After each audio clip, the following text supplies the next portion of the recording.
কারণে তারেক জোবাইদার 3টি ব্যাংক হিসাব ফ্রিজ করার আদেশ দিল আদালত। লন্ডনে অবস্থানরত বিএনপির senior vice chairman Tarique Rahman ও তার স্ত্রী ডাক্তার জোবাইদা রহমানের 3টি ব্যাংক হিসাব ফ্রিজ করার আদেশ দিয়েছেন আদালত। গত বৃহস্পতিবার ঢাকা মহানগর সিনিয়র স্পেশাল জজ KM ইমরুল কায়েস দুর্নীতি দমন কমিশনের এ সংক্রান্ত এক আবেদনের শুনানি শেষে এ আদেশ দিয়েছেন। তারেক জোবাইদার 3টি ব্যাংক হিসাব ফ্রিজের আদেশ হওয়া 3টি ব্যাংক হিসাবই যুক্তরাজ্যের সুতারনার ব্যাংক UK PLC এর। দুর্নীতি দমন কমিশনের আবেদনে বলা হয়েছে, তারেক রহমানের বিরুদ্ধে মানি লন্ডারিং এবং অর্থ পাচারপূর্বক বিদেশে বিনিয়োগ সংক্রান্ত অভিযোগের অনুসন্ধানকালে দুদক কর্তৃক তদন্ত টিম গঠন করা হয়েছে। সেই অনুসন্ধানে দেখা যায়, যুক্তরাজ্যের সুতারনার ব্যাংক UK PLC এর পরিচালিত white and blue consultant limited শীর্ষ প্রতিষ্ঠানের হিসাব থেকে তারেক রহমান ও ডাক্তার জোবাইদা রহমানের 3টি ব্যাংক হিসাবে 59,341.93 ব্রিটিশ পাউন্ড স্থানান্তরের FIU UK এর নির্দেশে আটক রয়েছে।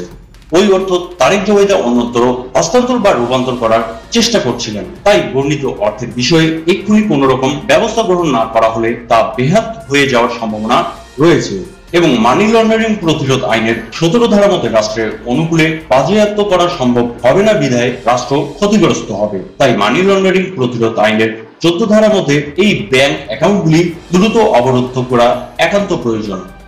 আদালতের দুদকের এক প্রসিকিউটর জানিয়েছেন, আদেশটি স্বরাষ্ট্র মন্ত্রণালয়ের মাধ্যমে যুক্তরাজ্যের অ্যাটর্নি জেনারেলের অফিসে পাঠানো হয়েছে।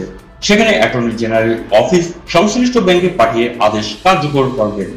প্রসঙ্গত, গত সেনা সমর্থিত তত্ত্বাবধায়ক সরকারের সময় 2007 সালের 7 মার্চ তারেক রহমানকে গ্রেপ্তার করে যৌথ বাহিনী। এরপর তারেক রহমানের বিরুদ্ধে চাঁদাবাজি, দুর্নীতি সহ বিভিন্ন অভিযোগে 11টি মামলা দায়ের করা হয়। তারেক রহমানকে ওই সব মামলায় 12 দফায় রিমান্ডে নেওয়া হয়েছিল। পরে 2008 সালের 3রা সেপ্টেম্বর তারেক রহমান জামিন পেয়েছেন। জামিনের 8 দিন পর 11 সেপ্টেম্বর তারেক রহমান উন্নত চিকিৎসার জন্য যুক্তরাজ্যে গিয়েছিলেন। এরপর থেকে তারেক রহমান সপরিবারে সেখানেই রয়েছেন। কিন্তু তারেক রহমানের অবর্তমানে 3টি মামলায় দণ্ডিত হয়েছেন। মামলাগুলো হলো 21 আগস্ট গ্রেনেড হামলা মামলায় যাবজ্জীবন কারাদণ্ড এবং লন্ডনে 20,41,25,843 টাকা পাচারের মামলায় 7 বছর কারাদণ্ড এবং জিয়া অরফানেজ ট্রাস্ট মামলায় 10 বছরের কারাদণ্ড।